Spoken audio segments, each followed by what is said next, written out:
الرحيم وبه نستعين وهو خير المعين صلى الله على سيدنا محمد وآله الطاهرين اللهم صل على محمد وآل محمد۔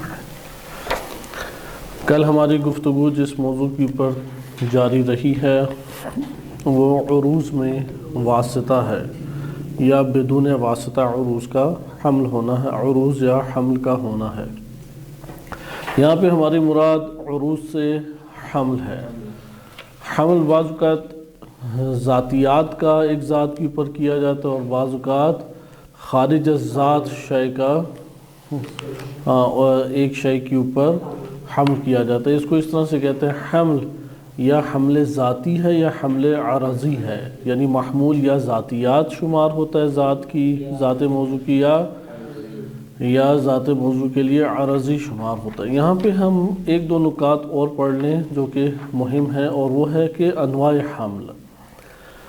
انواع حمل ہمارے پاس منطق میں گزرا ہے کہ 6 ہیں، انہوں نے یعنی 3 قسمیں کی ہیں۔ اعتبار کے اعتبار سے دیکھیں تو 3 ہمارے پاس 3 اعتبارات ہیں، لیکن قسمیں بنتی ہیں۔ ایک ہمارے پاس حمل کی قسم آ جاتی ہے جسے حمل طبیعی و حمل وضعی کہتے ہیں۔ طبعی یا وضعی یا طبیعی اور وضعی بھی وارد ہوا ہے۔ حمل طبیعی وہ ہوتا ہے یا طبعی وہ ہوتا ہے کہ جس میں محمول جو ہے وہ عام ہوتا ہے اور موضوع اخص ہوتا ہے۔ یہ طبیعت کے عین مطابق قضیہ بنتا ہے۔ عموماً ہم جب قضایا بنائیں تو اس چیز کا خیال رکھیں۔ کس چیز کا ہم خیال رکھیں گے کہ قضایا بناتے ہوئے جو مفہوم عام ہے اسے کیا قرار دیں؟ محمول، اور جو مفہوم اخص ہوگا اسے موضوع قرار دیں۔ جیسے آپ کہتے ہیں کہ الانسان حیوان، یہاں پہ انسان کا دائرہ اخص ہے اور حیوان کا دائرہ وسیع تر ہے۔ اس نوعیت کا اگر حمل ہو تو اسے حمل طبعی کہتے ہیں یا طبیعی بھی کہتے ہیں۔ خوب، یا اسی طریقے سے اور آپ مثالیں لا سکتے ہیں کہ زید انسان، زید ایک فرد ہے اور انسان کا دائرہ یعنی محمول عموماً عام ہوتا ہے۔ یہ صحیح ترین ترتیب ہے جو ابھی ہم نے بدون واسطہ قسمیں پڑھی تھیں۔ مساوی ہے، محمول یا مساوی ہے موضوع کے، محمول یا اخص ہے یا عام ہے۔ تو اس میں طبعی کون سا حمل کہلائے گا؟ جہاں پہ محمول عام، اس کا دائرہ کار وسیع ہے۔ اچھا، اس کے مقابلے میں حمل طبعی کے مقابلے میں چونکہ انسانی طبع جب بھی یہ قضیے کو بناتی ہے وہ اسی طریقے سے بنائے گی۔ جیسے کہ آپ فقہ کی مثالیں لے لیں کہ الصلاۃ واجبۃ، واجب کا دائرہ کار صرف نماز کے اوپر محدود نہیں ہے۔ یا اسی طریقے سے کہتے ہیں الماء طاہر و مطہر، ادھر ممکن ہے ایک نو مساوی ہو لیکن طاہر کہیں تو وسیع تر ہے، چونکہ طہارت فقط پانی کے اوپر منحصر نہیں ہے۔ یعنی انسانی طبع کس طریقے سے ایک قضیہ بناتی ہے کہ موضوع اخص ہے اور محمول عام ہے۔ اچھا، بعض اوقات اس کے برعکس بھی قضیہ بنا دیتے ہیں، اس کو حمل وضعی یا حمل جعلی یا حمل غیر طبعی یا عکس الحمل بھی کہتے ہیں۔ صحیح ہے؟ یعنی اس میں کیا ہوتا ہے کہ موضوع وہ عام ہے اور محمول وہ اخص ہے، موضوع عام اور محمول اخص ہے۔ یہ غیر طبعی ہمارے پاس قضیہ کہلائے گا۔ بعض اوقات ایسے اسباب اس کے برعکس نا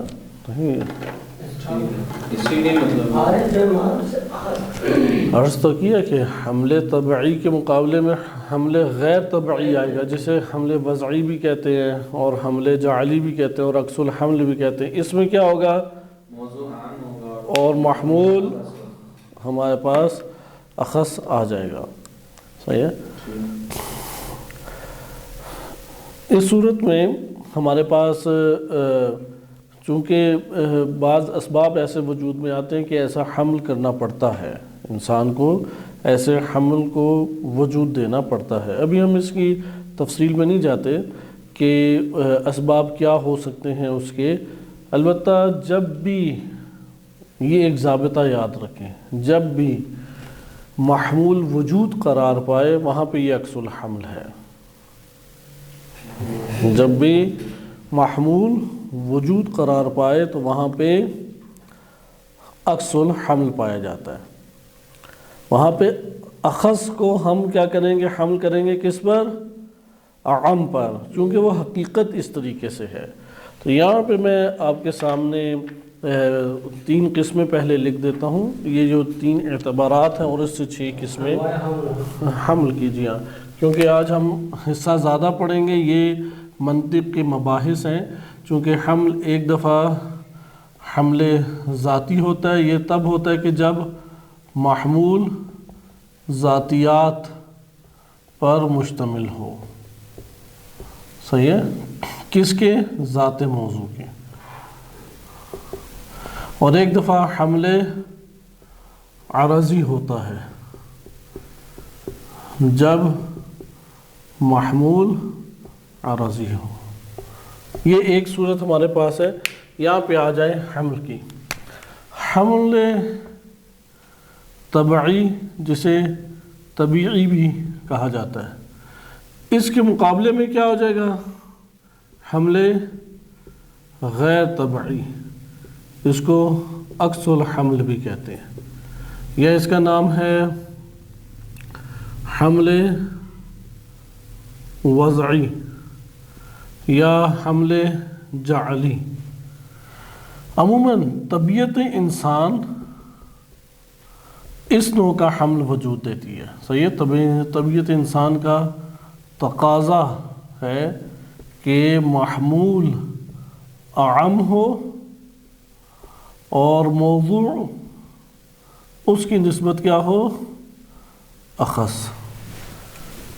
خوب، مثال آپ کے پاس آ جاتی ہے الانسان حیوان. ادھر کیا ہوگا؟ برعکس ہے، محمول اخص اور موضوع اعم ہے. بعض وجوہات کی بنیاد پہ ہم یہ حمل قرار دیتے ہیں. جب بھی ہمارے پاس محمول مفہوم وجود بن رہا ہو تو اس نوع کا حمل برپا ہو رہا ہوتا ہے، اگرچہ ظاہراً ہم حمل طبعی وجود دے رہے ہیں، لیکن حقیقت میں کیا ہے؟ عکس الحمل. مثلا آپ کہتے ہیں ادھر الانسان موجود، یہاں پہ در حقیقت کیا ہے؟ یہ حمل طبعی ہے، کیونکہ انسان کیا موجود، ان کا دائرہ وسیع ہے یا نہیں؟ عام ہے، اور انسان کا دائرہ اخص ہے. لیکن حقیقت کو اگر دیکھیں خارج میں حقیقت کے اعتبار سے، تو آپ کہہ رہے ہیں وجود الانسان موجود. صحیح ہے؟ وجود الانسان. یا آپ یہ کہہ رہے ہیں کہ کیسے ممکن ہے کہ اس طرح سے آپ بلکہ لکھیں، چونکہ عکس الحمل ہے نا. آپ کہیں گے کہ الموجود یا وجود، الوجود یا الموجود انسان، الموجود حیوان، الموجود قلم. خارج میں ایسا ہی ہے یا نہیں؟ خارج میں جو موجود ہے وہ قلم ہے، خارج میں جو موجود پہلے ہے اور ماہیت بعد میں ہے. اور اس جگہ پہ چونکہ یہ ہوتا ہے، ادھر ہم نے عکس الحمل کیوں کہا ہے؟ اگر ہم ادھر عکس الحمل یعنی ظاہراً لکھا ہوا الانسان موجود ہے، لیکن حقیقت کے مطابق کیا ہو رہا ہے؟ عکس الحمل ہو رہا ہے. صحیح.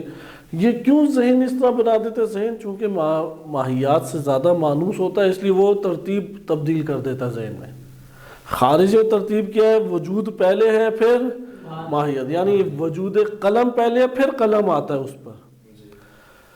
لیکن ذہن میں جب یہ ہمارے پاس حقیقت منتقل ہوتی ہے مفہوم کی صورت میں، تو ذہن کیا کرتا ہے؟ ماہیات کی مانوسیت کی وجہ سے ماہیات کو پہلے لے آتا ہے اور بعد میں پھر وجود کو ذکر کر دیتا ہے۔ تو ہم ادھر کہیں گے حقیقت سے مقایسہ کریں تو عکس الحمل ہے، ظرف ذہن میں طبعی ایک قضیہ وجود پا رہا ہے، لیکن حقیقت سے مقایسہ کریں تو کیا ہے؟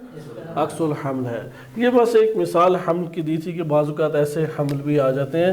ایک ہمارے پاس حمل کی مثال ہے، دیکھیں حمل کے لیے آپ نے ہمیشہ یہ بات یاد رکھنی ہے، حمل ایک عمل ذہنی ہے۔ حمل کیا ہے؟ ہاں، یہ ذہن سے باہر نہیں ہوتا، ذہن سے باہر تو وجودات موجود ہیں، اپنے اوصاف کے ساتھ، اپنے حیثیات کے ساتھ موجود ہیں۔ حمل کیا ہے؟ ایک عمل ذہنی ہے۔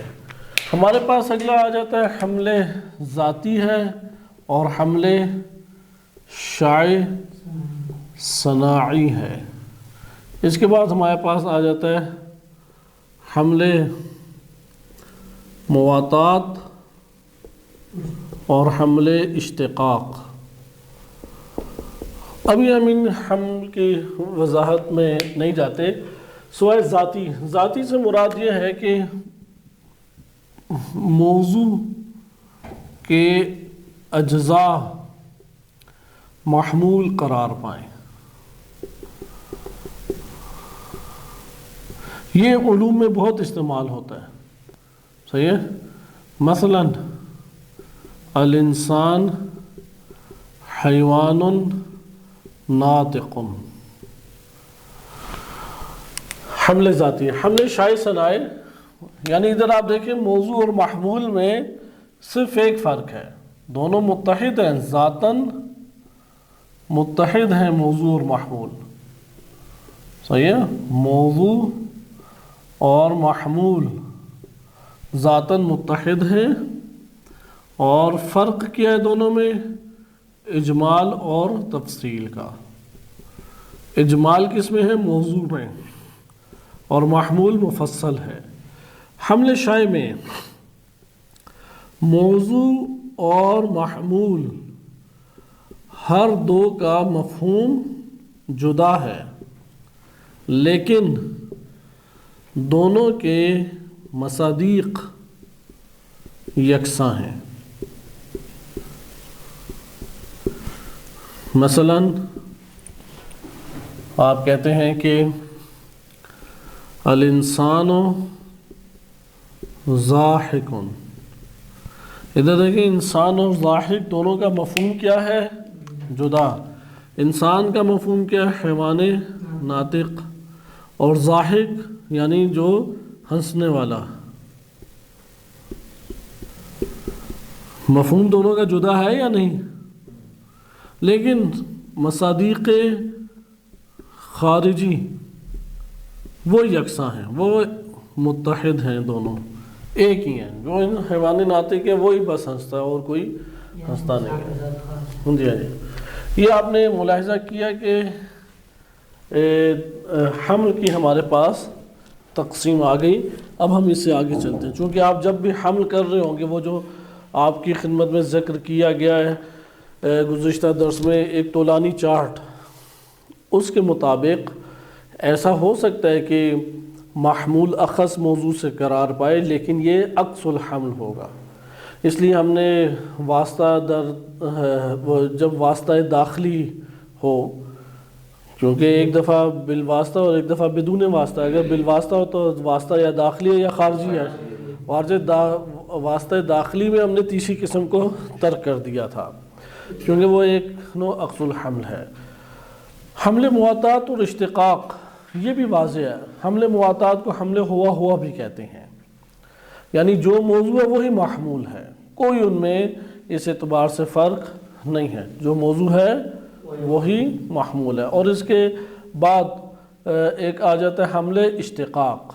حمل اشتقاق یعنی آپ اس طرح نہیں کہہ سکتے الانسان ضحکن، بلکہ کیا لائیں گے؟ مشتق لائیں گے محمول کو، محمول کو مصدری صورت میں نہیں لا سکتے، الانسان ضحکن، سوائے مبالغے کی صورت میں، کیونکہ بعض اوقات مشتق کی جگہ پہ مصدر کو ذکر کیا جاتا ہے تو عربی زبان میں وہ دلالت کرتا ہے کثرت یا مبالغے کی اوپر، جیسے آپ کہتے ہیں کہ زید العادل، لیکن اگر آپ نے کہنا ہو کہ زید بہت عادل ہے تو آپ کہیں گے زید عدل، صحیح، یہاں پہ عدل جو ہے وہ مبالغے کی صورت میں معنی دے گا، لیکن عام طور پہ آپ دیکھتے ہیں کہ آپ ہمیشہ محمول کو کیا لے کے آتے ہیں عربی زبان میں؟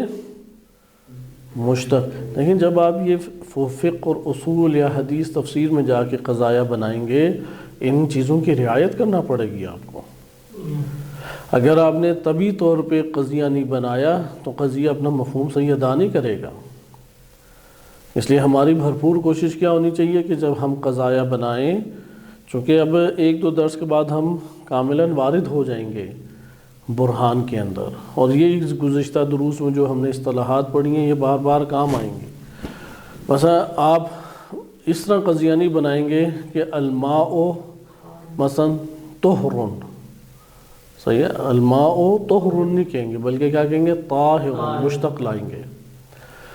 پھر آپ اس طرح نہیں کہیں گے الطاہر هو الماء، صحیح، بلکہ کیا آپ بنائیں گے؟ الماء هو الطاہر۔ یہ طبی ہمارے پاس ہے، چونکہ عام ہے طاہر، اسے محمول قرار دے کے آپ ماں کے اوپر حمل کریں گے۔ اسی طرح اگر ذاتی ہو، حمل ذاتی، وہ فقط ذہن میں ہوتا ہے، وہ خارج میں منطبق نہیں ہو رہا ہوتا، کیونکہ اس میں صرف اجمال اور تفصیل کا فرق ہے۔ اس لیے جتنی بھی ہمارے پاس تعریف منطقی ہیں، اگر وہ نو جنس فصل یعنی فصل جنس اور فصل سے کی جائے، نہیں عکس الحمل کب ہے؟ آپ کے پاس ضابطہ دیکھیں، تینوں حمل، یہ تینوں حمل اصل میں ہمارے قضایا علوم کی دنیا میں جو قضایا ہیں، قضایا میں محمول کیا ہو رہا ہے؟ موضوع پہ حمل ہو رہا ہے۔ اب یہ جو حمل ہو رہا ہے اس میں اور بھی ہمارے پاس صورتیں بن سکتی ہیں، جیسے بھی آپ نے مساوی کی پڑھی ہے، وہ حمل مواتات ہے، صحیح ہے، حمل مواتات کی ہے، ہاذا ذاکا، اس طرح آپ کہیں گے ہاذا ذاکا، یہ وہ ہے، وہ یہ ہے، صحیح ہے، بالکل کاملاً مساوی ہمارے پاس اگر صورت ہو، نفس الموضوع ہو، تو اسے کیا کہیں گے؟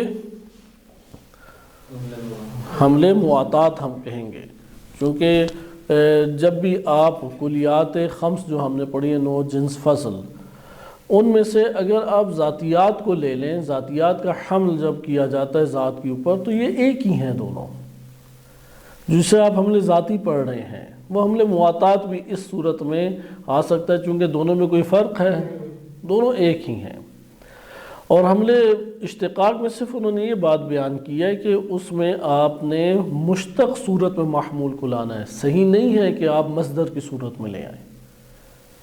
یہ دیکھیں، یہ زبان ہمیں سیکھنے پڑے گی، اگر یہ زبان نہ سیکھے تو ہمارے لیے اصول فقہ کی دنیا تو کاملاً انہی اصطلاحات میں ڈوبی ہوئی ہے۔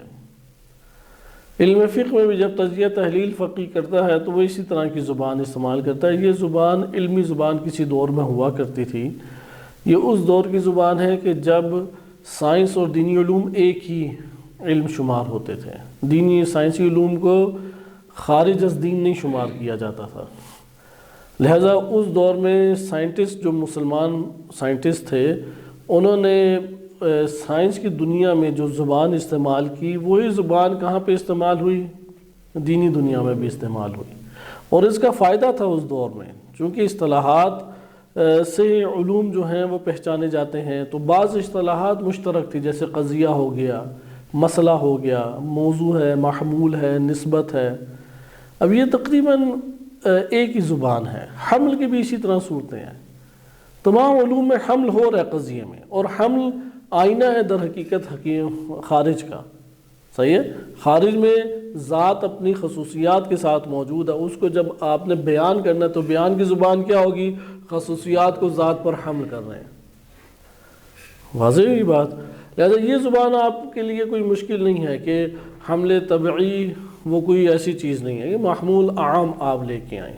بس اگر آپ اس طرح سے کہہ دیں الحیوان و انسان، صحیح ہے، حیوان انسان ہے، یہ قضیہ طبیعت کے برخلاف ہے، چونکہ حیوان میں عام ہے موضوع اور انسان اخص محمول کے اعتبار سے طبیعت کے برخلاف یہ بنا رہے ہیں۔ اگرچہ معنی درست کر سکتے ہیں کہ اپنا مراد آپ نے سمجھانا ہے تو آپ اس میں ایک دو اور قیود کو لا کے بتا دیں گے کہ ہماری مراد کیا ہے، لیکن یہ قضیہ طبیعت ہے انسان، طبع انسان کی، یعنی طبع انسان سے ادھر کیا مراد ہے؟ انسانی ذہن کے پاس کوئی بھی دنیا کی زبان ہو، جب دو مفہوم پہنچتے ہیں تو وہ عام مفہوم کو اخص مفہوم کے اوپر حمل کرتا ہے۔ حمل ہم نے اس لیے حمل کی زبان کیا عربی کی زبان ہے یا مفہوم کی زبان ہے؟ دنیا میں ہر زبان کے کلمات اور الفاظ وہ معنی منتقل کرتے ہیں نا، تو معنی کا آپس میں تعلق حمل کہلاتا ہے، نہ کہ الفاظ کا فقط تعلق۔ اب وہ زبان مثلا پاکستان کی علاقائی زبان لے لے، سندھی ہے، بلتی ہے، گلگتی، پنجابی، سرائیکی، پشتو، کوئی سی بھی الفاظ میں آپ معنی بیان کریں، آپ جب لفظ بیان کریں گے تو مفہوموں سے منتقل ہو رہا ہے۔ وہ مفہوم اگر عام مفہوم کو اخص مفہوم کے اوپر حمل کیا جائے یا اس کے اوپر منطبق کیا جائے، یہ حمل طبعی ہے۔ وَإِلَّا الْحَيْوَانُ إِنسَانٌ عَكْسُ الْحَمْلِ ہے، حمل غیر طبعی، جعلی، وضعی ہے، آپ نے ایجاد کیا، یہ طبع انسان کے مطابق نہیں ہے۔ اور اسی ضمن میں ہم نے فلسفے کا ایک اہم موضوع بھی ڈسکس کر دیا تاکہ فلسفہ ہمارے سامنے آشکار ہو جائے کہ جہاں پہ بھی وجود محمول بن رہا ہے تو اگرچہ وجود کا دائرہ عام ہے اور جو موضوع بنا رہے ہیں وہ اخص، اور اس اعتبار سے ایک طبعی ترتیب آ رہی ہے، لیکن جب خارج سے مقایسہ کریں گے تو آپ کہیں گے نہیں، یہ عکس العمل اس میں حقیقت رکھتا ہے، چونکہ الموجود قلم، الموجود انسان، الموجود سماع، درست ہے؟ بس یہ تو ایک اس تک ہوگی، ذاتی اور شائع ثنائی مشکل نہیں ہے۔ علوم میں زیادہ تر شائع ثنائی ہمارے پاس موجود ہیں، کثرت سے شائع ثنائی وجود میں رکھتے ہیں، مصادیق ایک ہیں لیکن مفہوم ایک دوسرے سے کاملاً جدا ہیں، اور وہاں پہ تھوڑی دقت آپ کو۔ اب یہاں پہ آپ نے ذاتی، اور اگرچہ ایک مفہوم پہلے بھی گزر چکا ہے، آپ نے جب کلیات کے ضمن میں عنوان اور معنون پڑھا تھا وہاں پر بھی آیا تھی یہ اصطلاح، لیکن ابھی ہم نہیں ان مباحث میں جاتے، ہم صرف ادھر تک ہی رہتے ہیں، چونکہ وہاں پہ آپ عنوان قرار دیتے تھے اور اس عنوان کے ذیل میں افراد کو دیکھ رہے ہوتے تھے، صحیح، جیسے آئینے میں افراد کو دیکھنا ہے۔ تو بہرحال ابھی ہم اس بحث میں نہیں جاتے، ویسے الجھ جائیں گے ہم، صرف ہمارا چونکہ وہ اس آخری بحث کا آخری نقطہ تھا جو کل ہم نے بحث پڑھی تھی کہ عروض یا بدون واسطہ یا بالواسطہ، اگر بدون واسطہ یا بالواسطہ ہر دو صورتوں میں حمل وجود میں آ رہا ہے، عروض وجود میں آ رہا ہے۔ علوم میں بعض اس کی صورتیں رائج صورتیں ہیں، رائج ترین صورت کون سی ہے؟ حمل طبعی۔ نمبر 2 ہمارے پاس اب حمل طبعی میں کس اعتبار سے یہ تقسیم ہے حمل کی؟ کہ موضوع کے عام اور خاص ہونے کے اعتبار سے، موضوع کے عام اور اخص ہونے کے اعتبار سے یا حمل طبعی ہے یا غیر طبعی ہے، یعنی جعلی اور وضعی ہے۔ اچھا، اسی طریقے سے حمل کی ہمارے پاس دوسری تقسیم وہ واضح طور پہ آسان ہے، وہ بھی بہت کوئی ہمارے پاس مشکل نہیں ہے، اس میں اتحاد اور تغیر کے مطلب کو ذکر کیا گیا ہے کہ ذاتی اور شائع ثنائی۔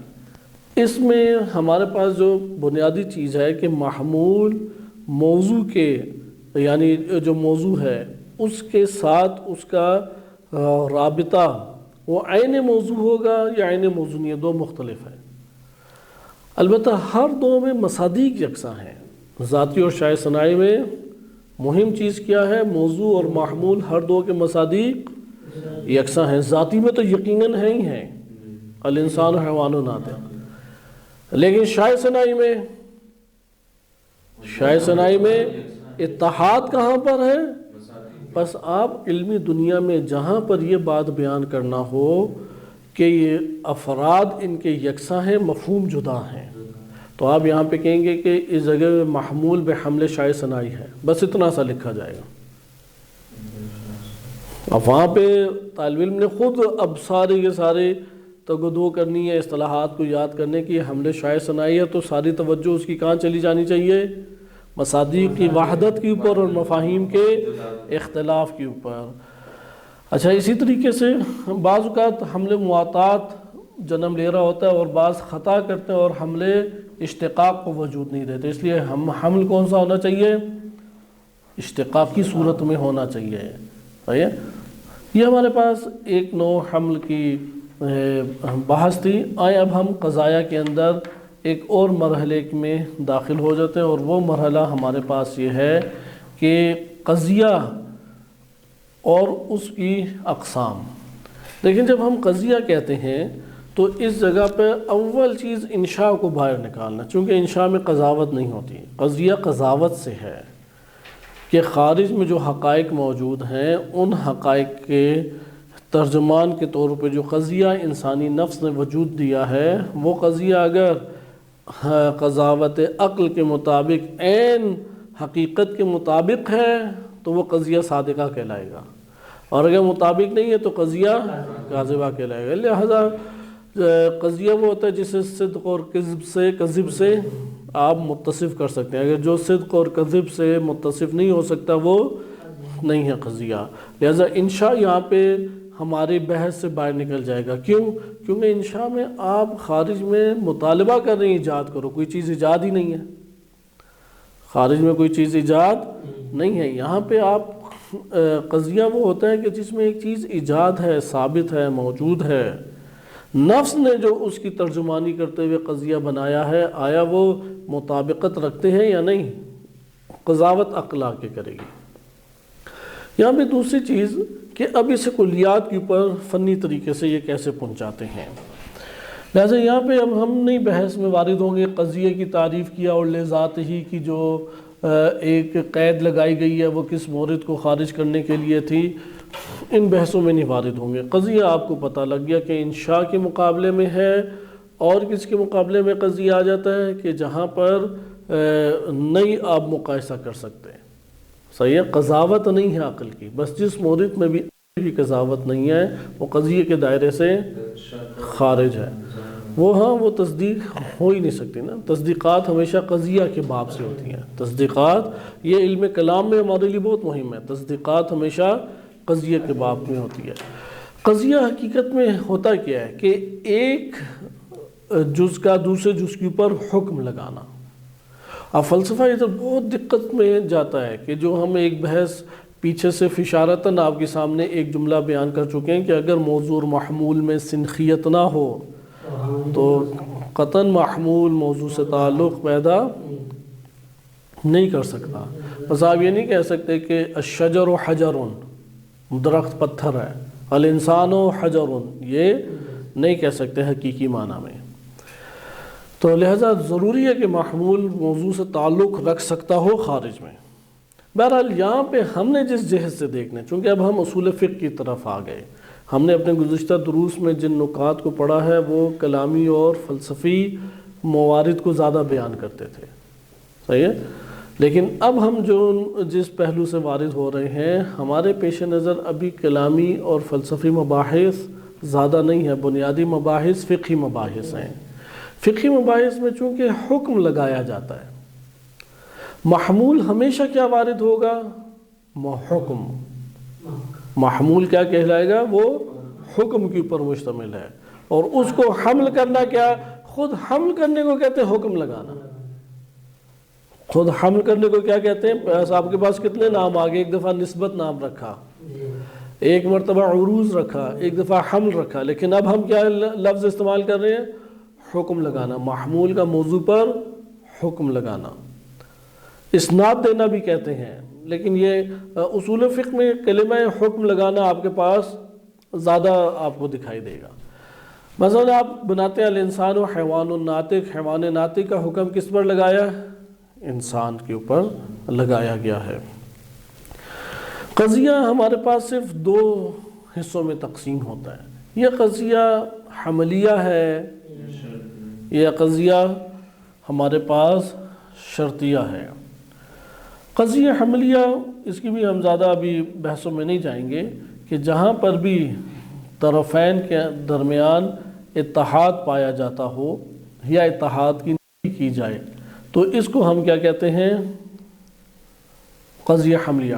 حمل کرنا وہی عروض کرنا، ایک آپس میں ایک ہی ہمارے پاس آ جاتے ہیں کلمات. ہم ابھی کیونکہ منطق میں یہ تفصیل سے بیان کیا جاتا ہے، منطق شیخ رضا مظفر رحمۃ اللہ علیہ میں بھی ہے، اور دیگر منطقی کتابوں کو اس باب سے آپ ضرور مطالعہ کریں. علماء جو نصیحت کرتے ہیں وہ تو نصیحت یہ ہے کہ آپ جب تک منطق جو ہے وہ ابن سینا رحمۃ اللہ علیہ کے درجے اور سطح کی کتابوں کی نہ پڑھیں تو تب تک آپ کو منطق پہ مطمئن نہیں ہونا چاہیے. اس میں پھر ان چیزوں پہ بڑی تفصیلی بحث کی گئی ہے. خود علامہ طباطبائی رحمۃ اللہ علیہ کا بڑا خوبصورت برہان کے اوپر رسالہ بھی موجود ہے. ہم مختصر طور پہ جائیں گے. ہم نے قضیہ کہا اور اس کے ذریعے سے انشاء کو ہم نے باہر نکال دیا. صحیح ہے؟ یعنی جہاں پہ طلب ایجاد ہو یا کوئی مورد ایسا ہو کہ جس کو صدق اور کذب سے متصف نہیں کیا جا سکتا، اس کو ہم نے باہر نکال دیا. اس طور پہ اگر ہم دیکھیں تو قضیے کی دو ہی قسمیں ہیں، حملیہ ہے اور شرطیہ ہے. شرطیہ در حقیقت حملیہ دو حملیوں سے ہی مل کے بنتا ہے. شرطیہ میں دو حملیہ ہی ہوتے ہیں. حملیہ میں دو امر حمل کیا جاتا ہے محمول کو موضوع کے اوپر، اس لیے اس کو حملیہ سے تعبیر کیا گیا ہے. اس میں کیا ہے؟ ثبوت و شیئن لے شیئن یا نفی و ثبوت، نفی و ثبوت شیئن لے شیئن، یہ دو صورتیں پائی جاتی ہیں. یا تو آپ نے کیا کیا ہے؟ شے کو دوسری شے کے لیے ثابت کیا، یعنی آپ نے محمول کو موضوع کے لیے ثابت کیا ہے، حملیہ میں حمل کیا اس کے اوپر، صحیح ہے، اس کے ساتھ تعلق اس کا قائم کیا ہے، اتحاد اور اتصاف ہے. یا آپ نے ان دونوں کے درمیان نفی کی ہے، محمول کی موضوع سے نفی کی ہے. یہاں پہ آپ کہیں گے کہ حملیہ میں نام کی اگر ہم رعایت کریں تو نام بتا رہا ہے کہ محمول کا موضوع سے اتحاد، اتصاف، حمل یعنی اتحاد اور اتصاف اور تعلق. تو جو نفی ہے اسے حملیہ کہنا چاہیے، اس میں تو حمل نہیں ہے حقیقتاً.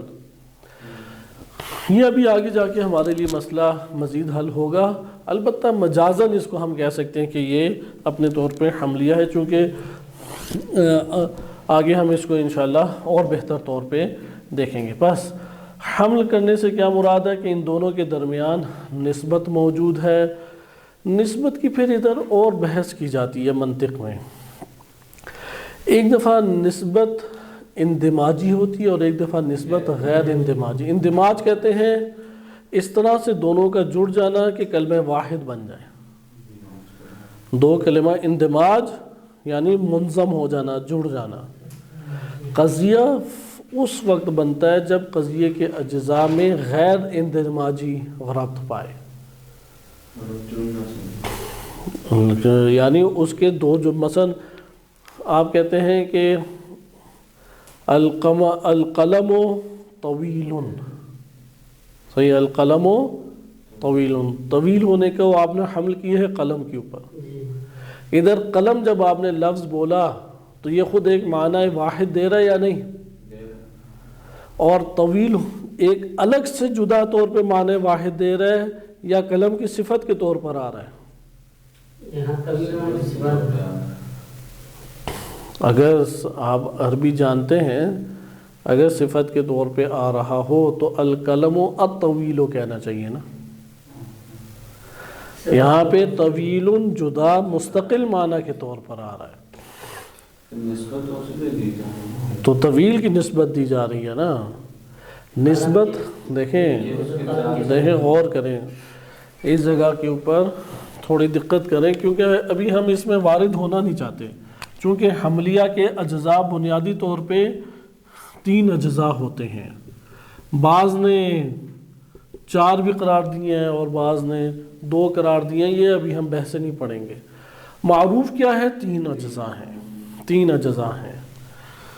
اس کے بارے میں آپ طولانی طور پہ پڑھ چکے ہیں، نسبت کو حمل کے اعتبار سے پڑھ چکے ہیں آپ۔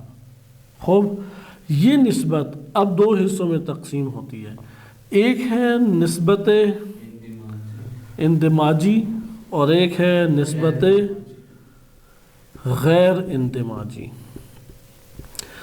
آپ جب بھی کلمہ نسبت آتا ہے تو آپ کے ذہن میں طرفین آ جانے چاہیے۔ بدون طرفین نسبت ہو سکتی ہے؟ نہیں ہو سکتی، صحیح ہے؟ ادھر آپ لکھیں بدون طرفین نسبت نہیں ہو سکتی۔ یہ ایک علمی پوائنٹ آپ کے پاس۔ دوسرا علمی آپ کے پاس نقطہ، چونکہ ہم اس میں طولانی بحثوں میں ابھی وارد نہیں ہوں گے، تیزی سے یہ مرحلہ طے کریں گے۔ اسے جو نکات آپ کی خدمت میں لکھے جا رہی ہیں، یہ نکات واجب ہے کہ ذہن میں رہیں۔ یہ وہ واجب معلومات ہیں جو دائمی طور پہ ذہن میں رہیں تو کتابیں ہمارے لیے پڑھنا آسان ہو سکتی ہیں۔ بدون طرفین نسبت نہیں ہو سکتی۔ اب جب طرفین کے درمیان نسبت نے دونوں کو مثل واحد بنا دیا، صحیح ہے؟ یا طرفین کے درمیان نسبت نے دونوں کو واحد نہیں بنایا، واحد نہیں بنایا۔ خوب، اس کو کہتے ہیں نسبت اندماجی، جس میں دونوں نے مل کے اس کو ایک بنا دیا طرفین کو۔ مثال کے طور پہ آپ یہ کہتے ہیں کہ قلم زیدن، یہاں پہ 2 ہیں یا نہیں کلمات الگ الگ، دونوں میں ایک اضافت اور نسبت پائی جاتی ہے۔ اس جگہ پہ اضافت و نسبت نے ان کا معنی ایک کر دیا ہے یا الگ الگ معنی ہی ہے؟ زید کا کلام۔ اب یہ قضیے کے اندر ایک جز شمار ہوں گے یا 2 جز ہیں یہاں پہ؟ ہاں، یہ موضوع بن رہا ہے۔ قلم و زیدن مثلا آپ کہتے ہیں کہ مفقود، یہ محمول بن رہا ہے۔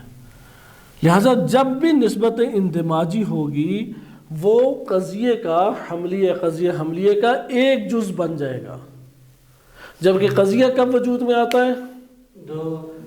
2 جز مستقل طور پہ موجود، یعنی نسبت اندماجی سے طرفین اپنا استقلال کھو گئے اور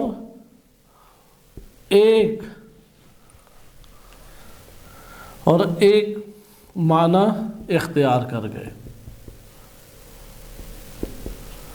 جیسے آپ کہتے ہیں عبداللہ، صحیح ہے؟ یہاں پہ آپس میں جوڑ کے آپ نے نام رکھ دیا کسی، طرفین کے درمیان دونوں کو مثل واحد نہیں بنائی، اسے کہتے ہیں نسبت غیر اندماجی۔ قضیہ کب بنتا ہے؟ جب نسبت اندماجی دونوں میں ہو یا غیر اندماجی ہو؟ ہاں، نسبت غیر اندماجی ہونی چاہیے۔ لہذا اگر نسبت اندماجی ہو جائے تو قضیہ وجود میں نہیں آئے۔ یہ حملیہ تک ہماری بحث ہو گئی، شرطیہ تک آ جائیں۔ شرطیہ کی 2 قسمیں ہیں۔ شرطیہ یا تو متصلہ ہے، متصلہ، یا شرطیہ منفصلہ ہے۔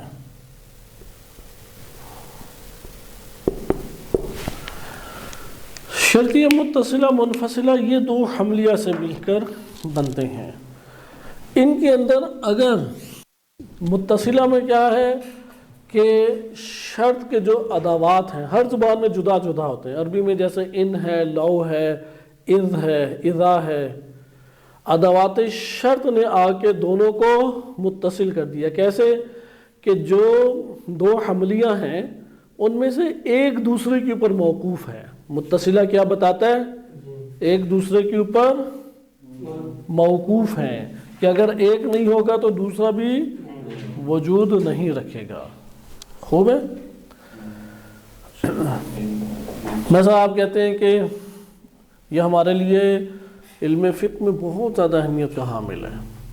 شرطیہ جملہ ہے، شرطیہ متصلہ اور منفصلہ اور حملیہ تینوں ہی بہت اہمیت کے حامل ہیں. علوم میں بھی ہیں لیکن چونکہ قیود اور شروط آپ جانتے ہیں علم فقہ میں زیادہ ہوتی ہیں، چونکہ اس میں موضوع جب تک متحقق نہ ہو حکم جاری نہیں ہوتا، تو وہاں پہ آپ جانتے ہیں مقدمۃ الوجوب کے عنوان سے کچھ شروط ہے آپ کے پاس، اور پھر مقدمۃ الواجب کے عنوان سے کچھ شروط آ جاتی ہیں. اور شروط کو جب بھی آپ بیان کریں گے تو وہ کس طرح سے بیان ہوتی ہیں؟ بالعموم وہ شرطیہ کی صورت اختیار کر جاتی ہیں. درست ہے. اسی طرح سے جب آپ فلسفے اور کلام میں استدلال قائم کرتے ہیں تو عموماً قیاس استثنائی قائم کرتے ہیں. فقہ میں زیادہ تر قیاس اقترانی چلتا ہے. ابھی انشاءاللہ یہ آئندہ کے درس میں واضح ہوگا. علم فقہ اور اصول میں زیادہ کیا بناتے ہیں؟ وہ قیاس اقترانی اور اس کی پہلی صورت. لیکن علم کلام اور علم فلسفہ میں عموماً قیاس استثنائی سے کام لیتے ہیں کہ اگر تالی اور مقدم ہوتا ہے، مقدم اور تالی، کیونکہ قضیہ حملیہ کے اجزاء کا نام کیا ہے؟ موضوع، محمول اور ان کے درمیان نسبت. اب نسبت کے اوپر بڑی بحثیں ہوتی ہیں، آپ نے مختلف زاویوں سے دیکھ لیا. صحیح ہے کہ حمل کس طرح سے یہ کیا جاتا ہے، ربط کیسے ہے، نسبت اندماجی یا غیر اندماجی. منطق میں اندماجی غیر اندماجی کی جہت سے دیکھا جاتا ہے. پھر آگے جا کے وہ اور بھی اس کو حقیقت کے عنوان سے بھی مادہ اور جہت موجہات کی جب بحث پڑھیں گے تو تب آپ کے سامنے آئے گا. فلسفہ ایک اور طرح سے دیکھتا ہے، وہ سنخیت کے باب سے دیکھتا ہے. ان دونوں کے درمیان ہے سنخیت کہ یہ حمل ہو سکے یا نہ ہو سکے. البتہ جب آپ فقہ میں آتے ہیں، علم فقہ و اصول میں، وہاں پہ حکم کی جہت سے دیکھا جاتا ہے. یہ حکم اس سے تعلق پیدا کر سکتا ہے یا نہیں، اس اعتبار سے آپ ایک جائزہ لیتے ہیں. حملیہ کے اجزاء یہ ہو گئے. شرطیہ کے اجزاء کیا ہیں؟ شرطیہ کا جو پہلا حصہ ہے وہ مقدم کہلاتا ہے اور دوسرا حصہ تالی. یہ ایک قسم کے الفاظ ہیں. آپ اردو میں رکھنا چاہتے تو آپ کہتے ہیں پہلا اور دوسرا. صحیح ہے. اب مقدم یعنی جسے پہلے لایا گیا، تالی جو بعد میں آنے والا ہے. شرطیہ کی کیا اجزاء ہیں؟ کیا اجزاء ہیں شرطیہ کے؟ مقدم اور تالی. چونکہ یہ اس کے اصطلاحی نام ہیں. ہمارے ہاں دینی علوم کی لینگویج اصل میں یہی ہے. یہ لینگویج اصل میں پڑھا رہے ہیں کہ آپ نے کیا لینگویج استعمال کرنی ہے. اگر یہ لینگویج کسی کو نہیں آتی تو وہ دینی علوم کے اوپر مشتمل کتابیں نہیں پڑھ پائے گا. مثلا قرآن کریم کے اپنے خاص کلمات، الفاظ اور اسلوب ہیں، اور وہ معجزے کی حد تک پہنچے ہوئے اسلوب اور معنی ہیں. ائمہ اہل بیت علیہ السلام کے جو کلام ہے اس کے بھی اپنے اسلوب ہیں. اسی طرح علمی دنیا جو آباد ہوئی مسلمانوں میں، شیعہ سنی دونوں میں یہی زبان ہے. لہٰذا یہ جتنی ابھی تک ہم نے باتیں پڑھی ہیں اس میں کوئی شیعہ سنی اختلاف نہیں پایا جاتا. حتیٰ کہ آپ اہل سنت کی کتب کلامی، کتب اصولی، فقہی، حدیثی نہیں پڑھ سکیں گے اگر یہ ہم ہٹا دیں. اگرچہ ان کے ہاں جو منہج حدیث ہے وہ بالکل جدا ہے، اس کے قواعد حدیث کے تحت کلمات زیادہ ہیں. تو ہمارے یہاں اصول فقہ کے ضمن میں یہ حدیث و رجال اور اس کے الفاظ زیادہ استعمال کیے گئے ہیں، وہ انہی قالب میں زیادہ ڈھلے ہوئے ہیں. بس قضیہ شرطیہ وہ کتنے حصوں میں تقسیم ہوتا ہے؟ متصلہ اور منفصلہ. متصلہ میں دو الگ الگ حقیقت میں قضیے ہیں لیکن ادوات شرط ان میں تعلق پیدا کر، یعنی دو بوگیاں الگ ہیں ٹرین کی، ان کے درمیان زنجیر نے تعلق جوڑ دی. یہ زنجیر کاٹ دیں تو دونوں جدا جدا ہیں. وہ زنجیر کو نا ادوات شرط. اب یہ جو ادوات شرط آتے ہیں یہ دو طرح سے ہیں. یا تو یہ ادوات شرط تالی کو مقدم پر موقوف کر رہے ہیں، یا نہیں دونوں میں دشمنی اور جدائی آپس میں قائم ہیں. اس میں وہ بس اتنا بتا رہے ہیں کہ یہ اس کی صورتیں ہیں. یہ اس کے ثابت کر رہے ہوتے ہیں، اس نے بھی کر رہے ہوتے ہیں. نہیں اس بات اور نفی کی بحث ایک دفعہ آتی ہے اجزاء قضیہ کے درمیان، ایک دفعہ اس بات اور نفی وارد ہوتا ہے قضیہ تشکیل پا جانے کے بعد. صحیح ہے؟ دوبارہ میں عرض کروں، ایک دفعہ کیا ہوتا ہے اجزاء قضیہ کے درمیان اس بات اور نفی ہے، یعنی وہ جو جز ہے وہ مثبت اور منفی ہو رہا ہے. لیکن ایک دفعہ قضیہ تشکیل پا گیا اور آپ نے باہر سے کوئی ادوات داخل کیے اور ان میں رابطہ توڑنے اور جوڑنے اس کو ذکر کر رہے ہیں، وہ ابھی ہماری بحث آتی ہے، ابھی آگے تقسیم چلے گی. ابھی تو بنیادی طور پہ آپ دیکھیں نا کہ قضیہ جو ہم نے برہان میں استعمال کرنا ہے، فقہ اصول یا ہمارے ہاں تفسیر حدیث اور ان تمام معانی میں جس کو مد نظر رکھ کے ایک عالم دین وہ مطالعہ کر رہا ہوتا ہے کتابوں کو، وہ لینگویج کیا ہے، وہ زبان کیا ہے، وہ قضیے کی جہاز. اب انشاء کا اپنا حصہ ہے، انشاء کو انشاء کے طور پہ الگ سے وہ ادبیات اور لغت کی مباحث کے طور پہ حل کرتا ہے. یا اصول فقہ میں جس طرح آپ نے پڑھا کہ مادہ امر ہے، صیغہ امر ہے، مادہ نہیں ہے، صیغہ نہیں ہے، اور پھر اس کے زمرے میں بعض مباحث آ جاتے ہیں کہ اجتماع امر و نہیں ممکن ہے یا نہیں ہے، اور اس طرح کی مستلزم بطلان اور صحت ہے یا نہیں. تو یہ بحثیں ہماری جدا ہیں. ہم ابھی قضیے کے عنوان سے دیکھ رہے ہیں. قضیے کے اگر حملیہ شرط رکھیں کہ حملیہ میں ثبوت شیء ہے یا اس ثبوت کی نفی ہے، ثبوت الشیء ہے یا اس ثبوت کی نفی ہے، یعنی محمول کو ثابت موضوع کے لیے کر رہے ہیں یا یہ آپ کر رہے ہیں کہ محمول کی نفی کر رہے ہیں موضوع سے. چلنا آپ نے محمول کی طرف سے چونکہ حمل ہو رہا ہے. خوب. اچھا، اس کے بعد آپ آ جاتے ہیں شرطیہ جملات بناتے ہیں. شرطیہ وہاں پہ جملات بنتے ہیں جب آپ نے یہ بات بیان کرنی ہو کہ ایک امر دوسرے امر کے اوپر موقوف ہے. مثلا آپ کہتے ہیں کہ اذا اشرقت الشمس، اگر سورج نکلا، فالنہار موجود، تو دن ہوگا. یہاں پر آپ کیا بتا رہے ہیں کہ دن جو ہے وہ موقوف ہے کس کے اوپر؟ سورج کے نکلنے. علت معلول کی جب بات آئے گی تو وہ اسی طریقے سے بیان ہوگی. لیکن بعض اوقات علت معلول نہیں ہے، جیسے علم فقہ میں علت معلول کو نہیں ذکر کیا جاتا، شروط ذکر کیے جاتے ہیں. صحیح ہے؟ مثلا آپ یہ کہتے ہیں کہ اگر نماز جو اپنی شرائط کے ساتھ پڑھی گئی تو تب نماز ادا کہلائے گی. قبولیت الگ ہے، یہاں پہ صرف ادائیگی ہوتا ہے. علم فقہ میں قبولیت سے بحث نہیں کی جاتی ہے، قبولیت سے بحث کی جائے گی علم اخلاق اور علم عرفان میں، چونکہ شرائط قبولیت جدا ہیں اور شرائط ادائیگی جدا ہے. مکلف کی ذمہ داری ادا کرنا ہے اور مولا کی ذمہ داری قبول کرنا. قبول کب کی جاتی ہے؟ جب شرائط قبولیت پائی جائے. ادا کب کہلاتی ہے؟ جب شرائط ادائیگی پائی جائے. خلاصہ کلام آپ بعض اوقات اس طریقے سے بھی بیان کرتے ہیں. مثلا آپ نے اگر یہ بات بیان کرنی ہو کہ پانی وہ اس مقدار کا ہو تو تب وہ نجاست کی ملاقات سے نجس نہیں ہوتا. صحیح ہے؟ اب پانی میں آپ نے شرط بیان کی، آپ کہیں گے پانی میں ایک مقدار کو آپ بیان کریں گے، یہ مقدار تک پہنچنا پانی میں شرط ہے. اگر یہ شرط حاصل ہو جائے تو اس کا حکم یہ ہے کہ وہ ملاقات نجاست سے نجس نہیں ہوگا. آپ کہیں گے اذا کان الماء قرًا، صحیح ہے، فلا ينجسه بملاقات النجاسہ. روایت اہل بیت علیہم السلام میں اس طرح کے کلمات وارد ہوئے ہیں کافی. یا مثلا آپ اسی طریقے سے بیان کرتے ہیں کہ ایک دوسرے سے تعلق قائم کرتے ہیں. صحیح ہے، کل شیء حلال حتی تعلم انہ حرام. ہر شے تب تک حلال ہے جب تک اس کے حرام ہونے کا آپ کو علم نہ ہو جائے. شرط آپ نے چونکہ شرائط عموماً اسی قالب میں ڈھال کے بیان کی جاتی ہیں، اس لیے شرطیہ کی اہمیت آپ نے دیکھی کہ اس کو ایک دوسرے پہ موقوف قرار دیا جائے گا.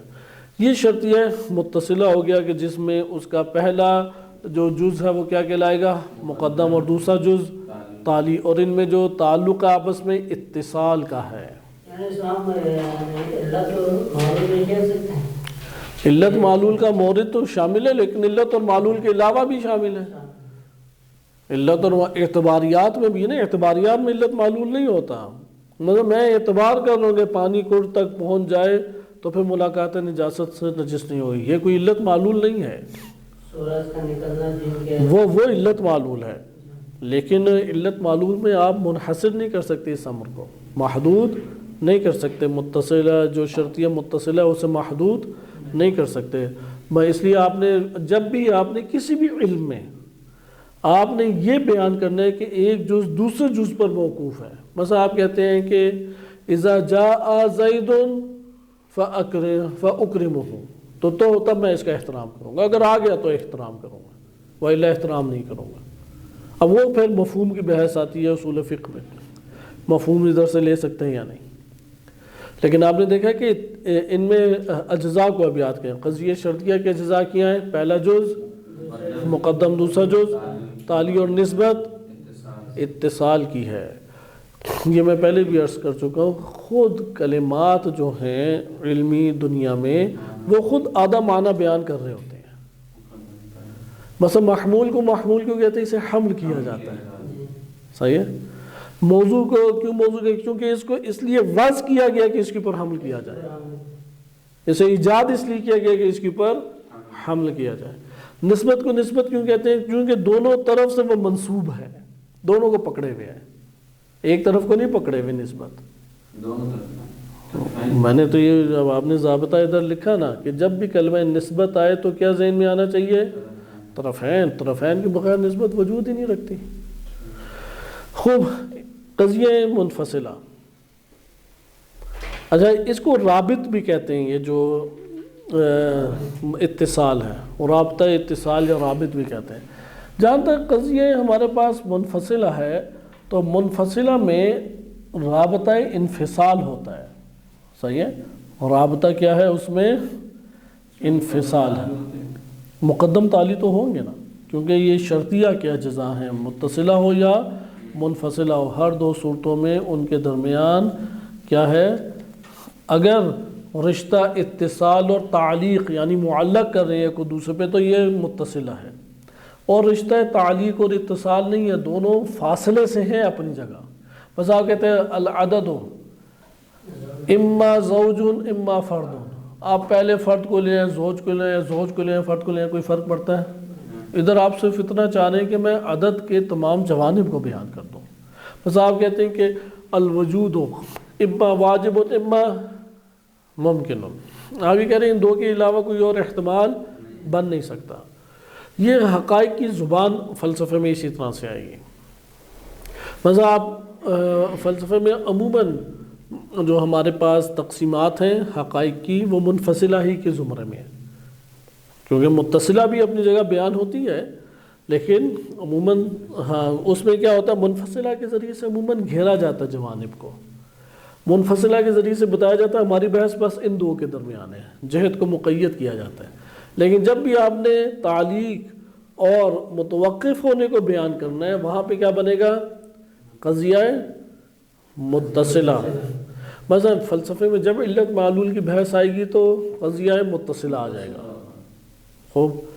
لیکن اگر آپ نے ایسی چیزیں بیان کری ہیں جس میں جوانب کو فقط گھیر رہے ہیں، آپ بقیہ اور چیزیں نہیں کر رہے ہیں، مثلا آپ بالفرض رابطے کی نوعیتیں بیان کرتے ہیں، ایک رابطہ نفسی ہے، ایک رابطہ غیر نفسی ہے، ایک رابطہ استقلالی ہے، ایک رابطہ غیر استقلالی ہے بالفرض، تو آپ کہیں گے اور رابط اما ان یکون مثلا مستقلا او غیر مستقل۔ واضح بات، انفصال میں کیا ہوتا ہے کہ دونوں اجزاء میں تعلیق کا تعلق نہیں ہے، متوقف ہونے کا تعلق نہیں ہے، فاصلہ اس اعتبار سے پایا جاتا ہے، ایک ہو یا نہ ہو دوسرا ہے، لیکن متصلہ میں ایک غائب کر دیں تو دوسرا، مقدم چلا جائے تو تعلیق ختم ہو جائے گی۔ ہو گیا؟ یہ آپ کے پاس آ جاتے ہیں کہ منفصلہ میں آپ نے ملاحظہ کیا کہ اناد اور انفصال کا ان میں تعلق ہوتا ہے۔ اچھا، ان میں جو حکم آپس میں لگتا ہے، جو آپ حکم لگاتے ہیں تمام قضایا میں، تمام قضایا میں جو حکم آپ کا لگ رہا ہوتا ہے وہ در حقیقت ثبوت کا ہے یا عدم کا ہے. اس کو کیف قضیہ سے بھی تعبیر کیا جاتا ہے. یعنی کیفیت اگر ہم نے قضیے کی دیکھنی ہو یا اس کے اوپر ثبوت طاری ہے یا نفی طاری ہے. جیسے ہوتا ہے نا ایک بندہ اس پہ کیفیت دیکھتے ہوا کہتے ہیں ہاں ابھی راضی ہے, پھر ایک دفعہ کیفیت کیا ہے نہیں, کیفیت اس کی ناراضگی کی ہے, تعلق قائم کرنا نہیں چاہ رہا. تو یہی ہے کہ قضیہ تشکیل پانے کے بعد آپ بعض اوقات ادوات ایسے جاری اس کے اوپر کرتے ہیں جس سے ایک ثبوت کا ایک جز کا دوسرے جز سے ثابت ہونا آ رہا ہو سامنے. یعنی اب دیکھیں اس جگہ پہ ہم آسان لفظوں میں اگر کہیں تو ہم کہہ سکتے ہیں کہ ایک دفعہ سلب اور نفی کی جاتی ہے, اور ایک دفعہ جسے آپ کہتے ہیں موجبہ ہے یا سالبہ ہے, اور ایک دفعہ کلی ہے یا جزئی ہے. کلی جزئی مقدار افراد کے اعتبار سے ہے. بس کم اور کیف سے ادھر آ کے دو صورتیں نکل آتی ہیں, کم اور کیف. کمیت میں مقدار ہے, مقدار کی جب بات آئے گی کیا آ جائے گا کلی. ہاں القضیہ الکلیہ, القضیہ الجزیہ, چاہے وہ حملیہ ہو یا شرطیہ, متصلہ ہو یا منفصلہ ہو. اسی طریقے سے ایک دفعہ آپ کیفیت کی بات کرتے ہیں, صحیح ہے. کیفیت میں ہمارے سامنے بات آتی ہے اگر حکم لگایا ہو, ایجابی حکم ہے, دونوں میں ایجاب ہے. ایجاب کسے کہتے ہیں مثبت ہونے کو, اس بات کو. ایجاب یعنی مثبت ہونا, موجبہ کہلائے گا اس صورت میں قضیہ. اور اگر قضیے میں نفی کی سلب کیا جا رہا ہو, محمول کو موضوع سے سلب کیا جا رہا ہے یا ایک جز کو دوسرے جز سے سلب کیا جا رہا ہے, تو اس جگہ پہ کیا کہلائے گا سالبہ کہلائے گا. مثال آپ کے لیے آسان ہے اس اعتبار سے, آپ حملیہ کی چند مثالیں آپ دیکھ لیں. چونکہ حملیہ میں آپ کہتے ہیں ایک دفعہ اب ہم کلی لائیں گے, اس کے جو ہے نا اجزاء موضوع محمول کے, ویسے سمجھانے کے لیے آپ جزئی بھی لا سکتے ہیں. مثلا آپ یہ کہتے ہیں کہ الانسان و حیوان و ناطق, دونوں کلی ہیں, موضوع اور محمول. صحیح. یہاں پہ آپ نے جو قضیہ بنایا ہے یہ قضیہ موجبہ ہے یا سالبہ ہے, کیفیت کے اعتبار. کیفیت کیا ہے, کیف کو ہم نے یہ بات بیان کی ہے اگر حکم ایجابی لگ رہا ہے یا حکم سلبی لگ رہا ہے. اجزاء جب قائم ہو جائیں تو اجزاء کے قیام کے بعد ان کا تعلق جو جوڑ رہا ہے یا ثبوت کا یا نفی کا. حملیہ میں اگر حملیہ میں ثبوت ہے تو موجبہ ہے, اگر حملیہ میں ایک کو دوسرے سے جدا کریں تو یہ کیا ہو جائے گا سلبیہ ہو جائے گا. ہو واضح یہ بات, یہ ایجابی ہو گیا. یہ ایجابی ہو گیا. جی ہاں. آپ کہتے ہیں کہ لیس الانسان بحجر, ہاں پتھر جو ہے انسان نہیں ہے, یعنی انسان سے پتھر ہونے کو سلب کر رہے ہیں. یا لیس الانسان مثلا ازلیا یا بے ازلی, ازلی نہیں ہے, ہمیشہ سے نہیں ہے. صحیح ہے. یعنی قدیماً آپ کہہ لیں لیس الانسان قدیماً, قدیم ہونے کو سلب کر رہے ہیں انسان سے. خوب. اس جگہ پہ ایک دقت کر کے آج کا درس ختم کرتے ہیں. آپ اس جگہ پہ دیکھیں ہم کیا کہہ رہے ہیں کہ قضیے میں کیا ہونا چاہیے, ان کے اجزاء ہیں, اجزائے قضیہ ہیں. ایک ہے جزء اول اور جزء دوم. خوب. اگر جزء دوم ثابت کیا جا رہا ہے, ثبوت ہے, یہ کیا کہلائے گا قضیہ موجبہ. دیکھیں ثبوت کب ہوتا ہے, یہ اپنا معنی پورا کر چکا ہے, یہ اپنا معنی پورا کر چکا ہے. ادھر کہیں پہ سلب دکھائی دے رہا ہے, یعنی ان کو پورا معنی کرنے کے بعد آپ نے دیکھا ایک دوسرے سے سلب کر رہے ہیں نہیں. بعض اوقات کیا ہوتا ہے سلب کر کیا جا رہا ہے, دونوں معنی پورا کر گئے, یہ پہلی صورت ہے, یہ دوسری. دونوں کا معنی کیا ہے پورا ہو گیا, لیکن آپ ادات سلب لاتے ہیں. اور قضیے پر داخل کرتے ہیں، خوب ہے، جی اور پھر محمول کو موضوع سے سلب کر لیتے ہیں۔ مثلا میں ایک ضمنی مثال دیتا ہوں آپ کو۔ آپ کہتے ہیں کہ زید لیس زید بعادل، یہ کیا ہے قضیہ؟ کیوں قضیہ سالبہ ہے؟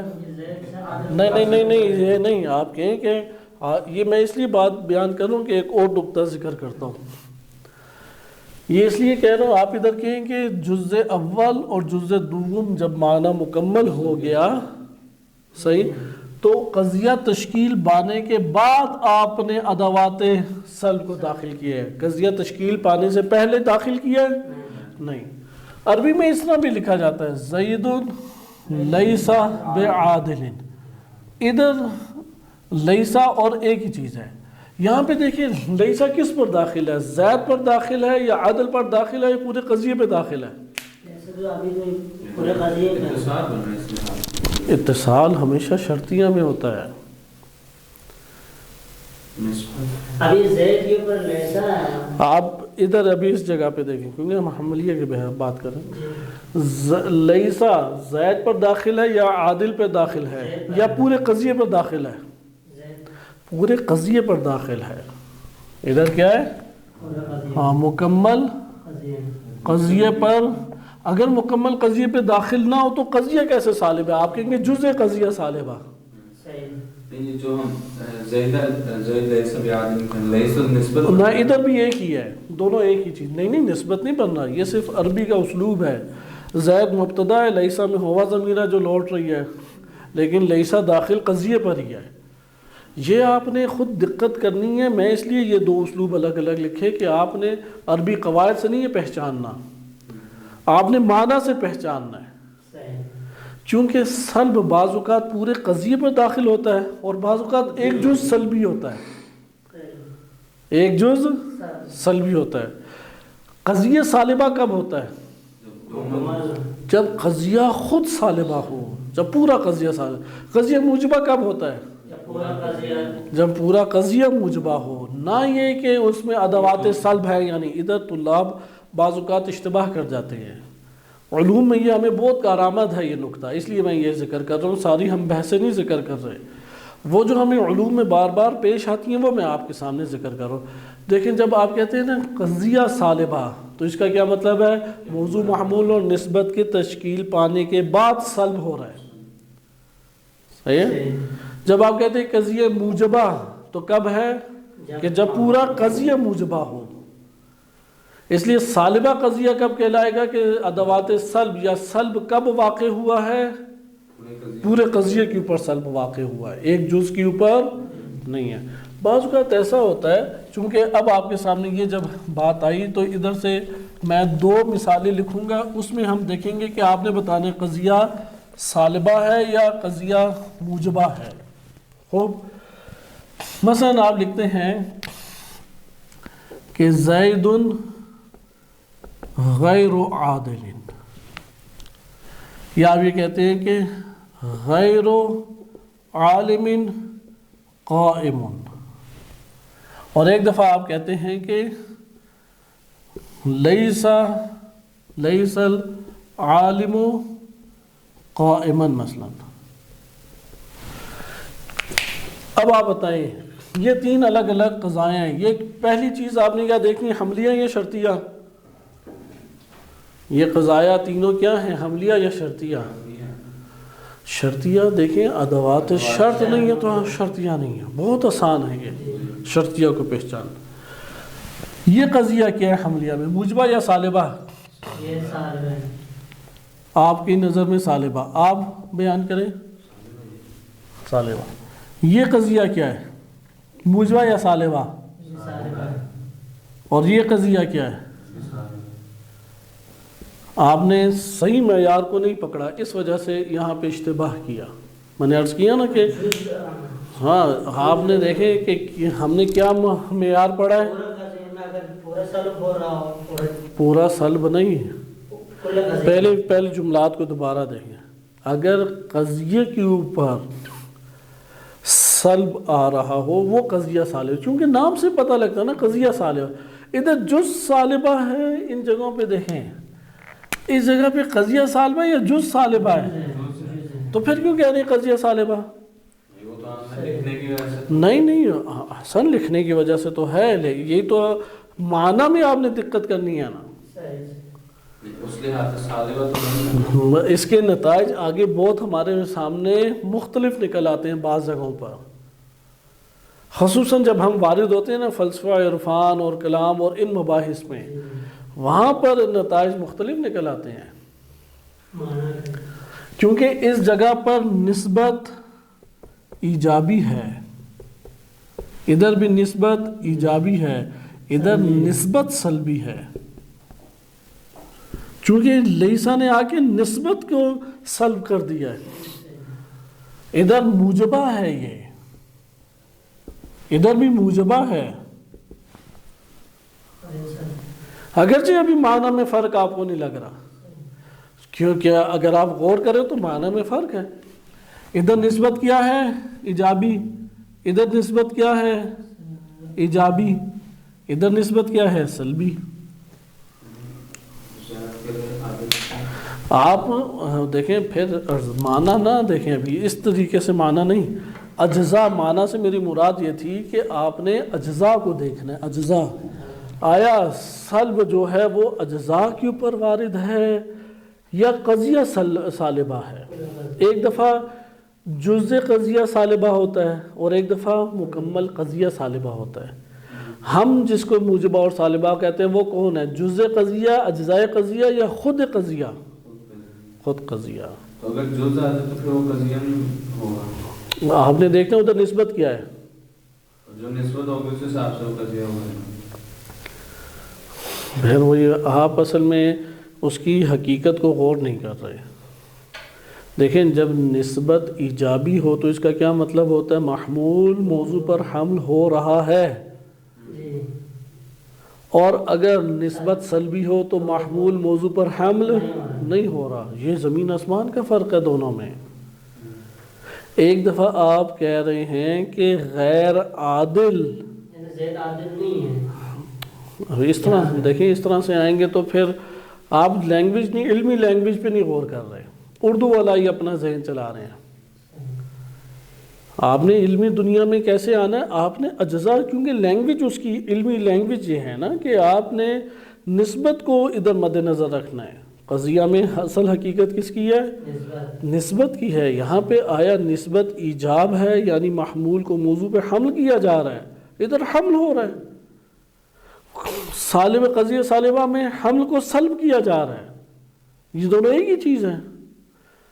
بعض کا بالفاظ دیگر، ایک دفعہ آپ بھری ہوئی چائے کسی کو دیتے ہیں، کپ بھرا ہوا کپ چائے کا دیتے ہیں، اور ایک مرتبہ آپ خالی کپ دیتے ہیں، اور ایک مرتبہ کپ ہی نہیں دیتے. تینوں ایک ہی چیز ہیں. جب بھرا ہوا کپ دے رہے ہیں تو وہاں پہ آپ کہہ رہے ہیں کہ یہ کپ بھرا ہوا ہے. جب خالی ہے تو ادھر غیر داخل کر رہے ہیں یعنی اس پر، لیکن حمل تو کر رہے ہیں نا، دے تو رہے ہیں نا. ہاں لیکن ایک دفعہ آپ کہتے ہیں کہ اصلاً چائے نہیں ہے یا اصلاً پانی ہی نہیں ہے. صحیح ہے. تو یہ جب مورد ہے کہ وہ بالکل خالی، وہاں پہ سلب ہے، محمول کو سلب کیا جا رہا ہے. ایک دفعہ آتا ہے مثلا غیر عادل ہونے کو زائد پر حمل کیا جا رہا ہے. صحیح. اسی طریقے سے غیر عالم ایک ذات ہے یا نہیں؟ ہو سکتا ہے نا ایک شخص ایک ذات ہو لیکن غیر عالم ہے، اس کے کھڑے ہونے کے حمل کیا جا رہا ہے. یہاں پر ایجاب ہے، یہاں پہ عطا ہے، یہاں پہ ثبوت ہے. یہاں پر کیا ہے؟ ثبوت. بس آپ یہاں پہ اشتباہ عموماً کس طرف سے ہو جاتا ہے طلاب سے؟ وہ معنی ترجمے کی رعایت کر رہے ہوتے ہیں، لیکن کس کی رعایت کرنی چاہیے؟ نسبت کی. کس کی رعایت کرنی چاہیے؟ چونکہ یہ لینگویج سیکھنا تھوڑا مشکل ہے. آپ یعنی دوسرا اشتباہ بعض اوقات طالب علم کو اصطلاحات کے دامن میں لے آئیں تو وہ سارا غور کر رہا ہوتا ہے موضوع اور محمول پر. کس کی طرف توجہ کرنی چاہیے؟ نسبت پر. قضیے کے اوپر ادوات سلب داخل ہوں تو قضیہ آ کے نسبت کو کھینچ کے سلب کرتا ہے. صحیح؟ تو یہ آپ کے سامنے ایک مطلب ہے. انشاءاللہ تعالی اگلا ہم حصہ اگلے درس میں پڑھیں گے. صلی اللہ علیہ سیدنا محمد وآلہ طاہرین.